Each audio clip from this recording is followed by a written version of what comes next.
morning, dear students. Hope you all are well. Dear student, we are doing Unit 3 where there is a wheel. And yesterday I have explained you what is proverb. And we have done section A1. Now, today we will read the very interesting story, Limits of Mind. Let's start. A2. Now read the story of Eklavya, who refused to accept defeat and surpassed the limits set by man and nature.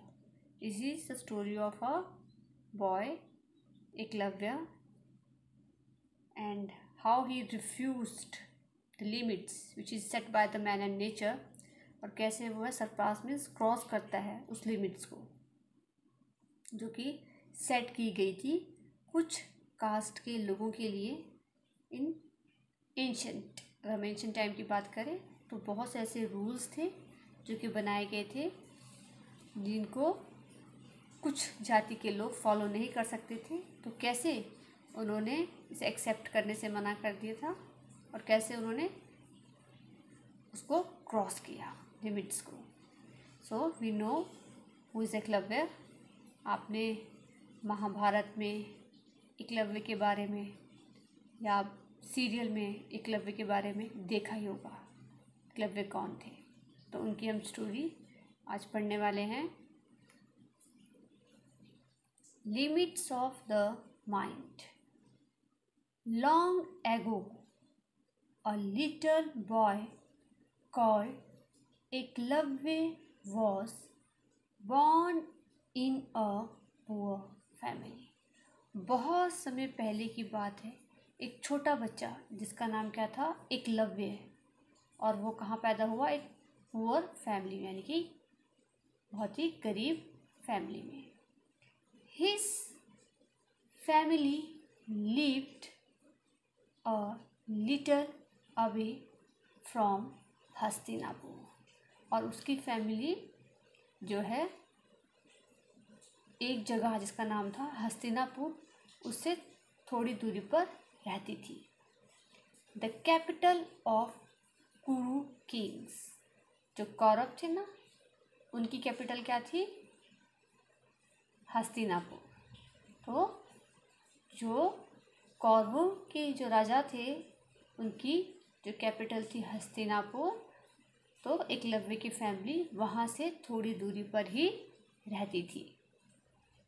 They were shunned by the society because they belonged to a low caste. So क्या है, shunned means rejected, वो rejected थे society से, समाज से, because क्योंकि वो लो cast से बिलोंग करते थे। मीन्स जो हायर सोसाइटी के लोग थे वो उन लोगों ने इनको रिजेक्ट किया था कि तुम हमारे पास नहीं आ सकते, तो क्योंकि तुम जो हो लो कास्ट से बिलोंग करते हो।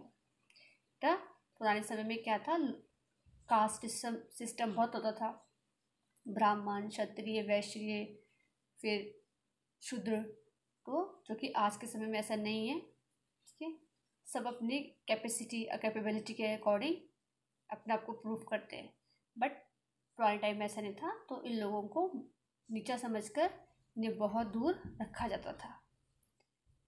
एकलव्य's मदर वुड ऑफन सेज, जो एकलव्य की मदर थी वो हमेशा कहती थी, don't go near those people who are high born, कि कभी भी जो इन लोगों के पास नहीं जाना जो कि हाई बॉर्न है, मीन्स जो ऊंची जाति में पैदा हुए हैं, राजा की फैमिली में पैदा हुए हैं, इन लोगों के पास नहीं जाना। किसको बोलती थी, एकलव्य को। यू कैन सी इसकी मतलब यहाँ पे इन्हें बोल रही है, we low born are not suppose to mix with them, जो हम लो बॉर्न हैं हमें बिल्कुल भी परमिशन नहीं है कि हम उन लोगों के साथ, जो हाई बॉन्ड पीपल है, उनके साथ जाके मिक्स हो सके, उनसे बातचीत कर सके, उनके साथ खेल सके या खा सके या बैठ सके। Why, but why mother? Eklavya is very curious. वो छोटे थे, पूछते थे क्यों मदर, ऐसा क्यों? Eklavya asked, he couldn't understand this discrimination. So what is the meaning of discrimination? Meaning of discrimination means भेदभाव।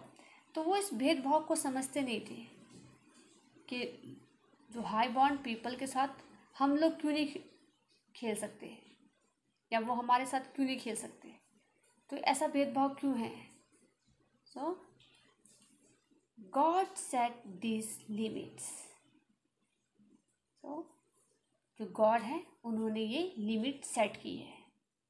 God, but why would God want nice thing for them and bad thing for us? तो Eklavya shocked है। जो mother जैसे बोला कि भगवान ने चीज़ें हमारे लिए सेट की है, तो शॉक्ड है कैसे कैसे भगवान जो है अच्छी चीज़ें उनके लिए कर रहे हैं और जो बुरी चीज़ें वो हमारे लिए कर रहे हैं। Hasn't God made all of us equal? क्या भगवान के लिए हम सब इक्वल नहीं हैं? मतलब ये काफ़ी ज़्यादा परेशान हो गए इस बात को सुन के। उनकी मदर ने बोला कि भगवान ने जो हमारे लिमिट सेट्स किए कि उनको हर चीज़ खाने पीने रहने का फैसिलिटी दी गई है, हमें ऐसी नहीं दी गई है। तो ये अपनी मदर से क्वेश्चन पुट कर लेते हैं कि भी क्यों, ऐसा क्यों है? क्या भगवान के लिए हम सब एक नहीं है? हम सबको एक नहीं बनाया भगवान ने?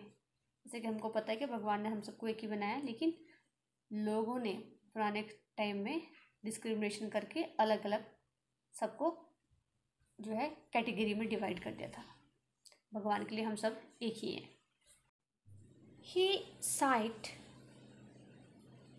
आई don't know but there are bonds we can not cross. So वो साइन मीन्स लंबी सांस लेते हुए, ठीक है, रिप्लाई करती है कि मुझे नहीं पता, पर कुछ बॉन्ड्स हैं, कुछ जिसे कि हम लोग क्रॉस नहीं कर सकते, कुछ रिस्ट्रिक्शंस हैं जिन्हें कि हम क्रॉस नहीं कर सकते। एकलव्य बिकेम क्वाइट, और ये सुनकर एकलव्य जो है चुप हो जाता है। From that day the only important thing for him was to understand the meaning of living. और उस दिन से वो क्या है, ओनली इम्पॉर्टेंट से उसके लिए सबसे इम्पॉर्टेंट थिंग क्या हो जाता है कि वो समझे कि लिमिट का मतलब क्या है, लिमिट्स होती क्या है, what is limit. One day Eklavya saw beautiful chariots coming into the forest near his village। तो एक दिन क्या होता है, एकलव्य क्या देखता है कि खूबसूरत चैरियट मीन्स रथ, राजाओं के रथ, जो रथ है आ रहे हैं कहाँ पर, फॉरेस्ट में, नियर हिज विलेज। इस विलेज में वो रहता था उसके पास एक खूबसूरत फॉरेस्ट है, वहाँ पर बहुत ही खूबसूरत जो ब्यूटीफुल चैरियट्स हैं वो आ रहे हैं। He saw boy of his age get out of the chariots. और क्या देखता है एकलव्य कि उसमें से क्या है, कुछ लड़के उसकी एज के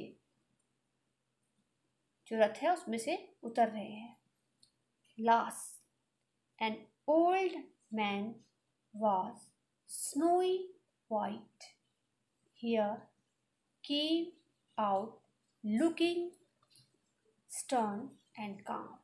तभी क्या देखता है कि लास्ट में क्या है, एक स्नोई वाइट हेयर, सफ़ेद बालों वाले जो एक बिल्कुल शांत और स्टर्न मीन्स बहुत ही डिसिप्लिन्ड, एकदम शांत और डिसिप्लिन्ड ओल्ड मैन जिनके बाल बिल्कुल सफ़ेद हैं वो निकलते हैं। Eklavya heard his father voice. तभी एकलव्य को अपने पिता की आवाज़ सुनती है. Those are the कुरु princes.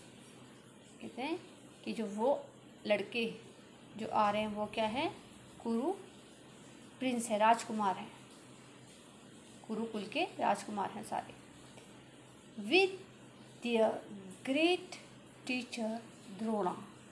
वो अपने जो ग्रेट टीचर है जो उनको सिखाते हैं, जिनका नाम द्रोणा है, उनके साथ वो आए हैं. The boy he had just patted is his favourite Arjun. कहते हैं कि जो लड़का है, पेटेड में जिसकी पीठ पर हाथ रखा और थपथपाते हैं ना, उसको बोलते हैं पेटेड. जो उनके साथ है उसका नाम अर्जुन है और वो उनका फेवरेट स्टूडेंट है. They have come to practise archery. So वो यहाँ पर धनुष विद्या की जो प्रैक्टिस है उसको करने के लिए यहाँ पर आए हैं. आर्ची मीन्स धनुष. ठीक है. Don't go near them. उनके पास मत जाना. So dear student, that's all for the day. Today I have explained you about the limits which is made by the humans in the earlier time, and Eklavya is very confused why these limits are set. And tomorrow we will continue our story. What will you do? You will read this paragraph. Thank you and have a nice day.